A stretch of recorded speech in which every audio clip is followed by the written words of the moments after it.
Now we're going to turn to the three core elements that are necessary in order to form a contract. And the first is there has to be an offer. Second is there needs to be an acceptance. And the third is there needs to be what's called consideration, or sometimes that can be satisfied by showing detrimental reliance. And we will discuss offers, acceptances, consideration, and detrimental reliance in turn.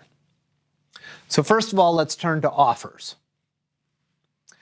The offeror has to communicate a specific offer to an offeree.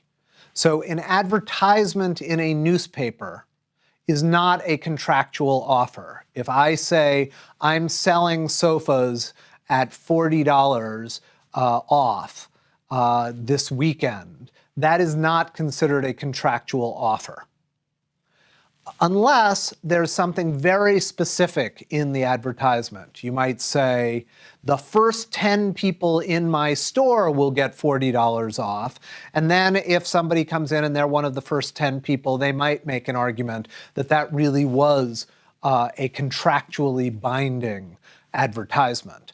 But in general, there's not, for instance, when you create an advertisement to sell something, you're not binding yourself to the fact that that piece of merchandise will necessarily be there on that day, that you won't be sold out or out of stock or whatever. Also, it's important to recognize that a preliminary invitation to negotiate is not an offer. So if I say, I'd like to begin talking with you about seeing if we can strike a deal, that in and of itself is not yet an offer. An offer can also sometimes be revoked prior to acceptance. If I make an offer to you of a contract and you are still thinking about it, you're still mulling it over, I can say, you know what, I'm going to take it back. I'm not going to go for that offer. You can even do that implicitly rather than explicitly, but that's a little risky because it depends on the offeree knowing that you've done something to implicitly revoke. So for example, if I make an offer to you, you're mulling it over, and in the meantime, I go ahead and get those same goods from somebody else, it's not a revocation of the offer unless I either told you I was revoking my offer or somehow I was very sure that you knew that I was going somewhere else to get that offer and there was an implicit revocation. The offer can also be terminated if it's not accepted within a specified time. So if I give you an offer and I say you have to accept this within 15 days, that would be fine.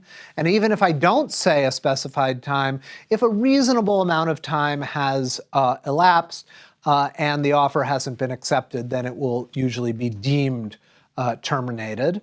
And also the offer is terminated if the offeror dies or is adjudged to be mentally incompetent and there hasn't been any acceptance yet.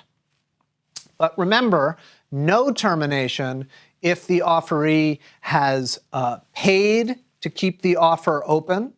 If I give you something in order to make sure that you keep the offer open, or if you've given me a promise that you're going to keep the offer open and I've relied on that, or going back to my unilateral contract example, if you've already begun performance. So the example was I pay you to clean my house. If you've already completed half the house, I can't withdraw that offer.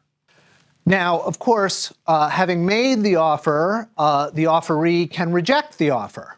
And again, it's an objective standard as to whether what I have done in rejecting your offer should count as a rejection. Have I clearly rejected it? And we would look at what a reasonable person would understand based on the way you reflected your rejection. Sometimes you might make a counteroffer, and a counteroffer is both a rejection of the original offer and it's a new offer in and of itself. And it's important to recognize that a mere request for information or clarification doesn't become a counteroffer necessarily. So if I make you an offer and you say, I don't really understand that term, can you tell me a little bit more about that? That's not a counteroffer, it's not a rejection, the offer is still open. I'm just asking for more information about it. Now, we're going to turn to acceptances. Only the person to whom the offer is made can accept an offer. Now, at common law, there was a thing called the mirror image rule, and it required that the acceptance be spoken or written in precisely the same formulation as the offer to make sure there was a real meeting of the minds. Now, it's not so rigid so long as the variations in acceptance are minor. Between the offer and the acceptance, as long as they're pretty close to each other, that'll be deemed sufficient for acceptance. And the offer is deemed accepted when it is sent by the accepting party, not when it is received. That's the so-called mailbox rule. So in the old days when people used postal mail, more frequently, it's the moment that you put your acceptance in the mail, it is deemed accepted, which means that after that point, the offeror can't withdraw the offer. Now, that's acceptance. So we've now done offer, we've done acceptance. What's the third element in the formation of contracts? Consideration. What's consideration?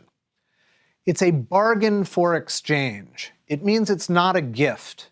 If I say to you that I'm going to give you $5,000 and you say, yay, I'm happy to have my $5,000, that's not a contract. That's a gift. So there has to be a bargain for exchange. Both sides have to give up something. And the promise that each side makes needs to be the thing that induces the other party to action. And so you have to do something, and I have to do something, and we exchange it. Now, it could be one person does an activity while the other one does a payment. It could be that both parties do some form of payment. It could be that both parties do some form of activity. I won't hit you if you don't hit me could be a contract. But in any event, the promise has to induce the other party's action. And past consideration is insufficient.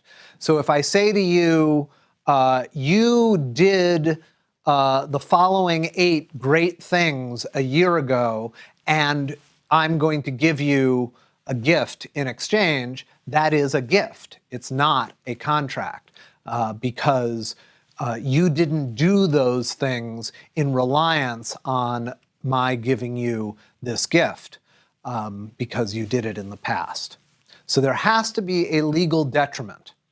And it's important that the act that you do, or the forbearance, the thing that you don't do, must not be something that you're already under a legal duty to do or refrain from doing. So if it's something that you already were required to do by law, that's not good enough to form consideration for a promise. That's at least at common law. The Uniform Commercial Code does not have a pre-existing duty rule with regard to sale of goods under the UCC. Now, the only exception to this idea of consideration is the doctrine of promissory estoppel, or detrimental reliance. So here, even if there's no consideration, a promise can still be enforced if the promisor makes a promise and knows that it's going to be relied upon by the promisee, and if the promisee does in fact rely on the promise and is harmed by it, and therefore to prevent injustice, we enforce that promise. So if I promise to do something, you assume that I'm going to do it, you act accordingly, and then you're harmed by the fact that I failed to fulfill my promise, then through promissory estoppel, detrimental reliance, I can have damages enforced against me, even though there wasn't a reciprocal consideration arrangement.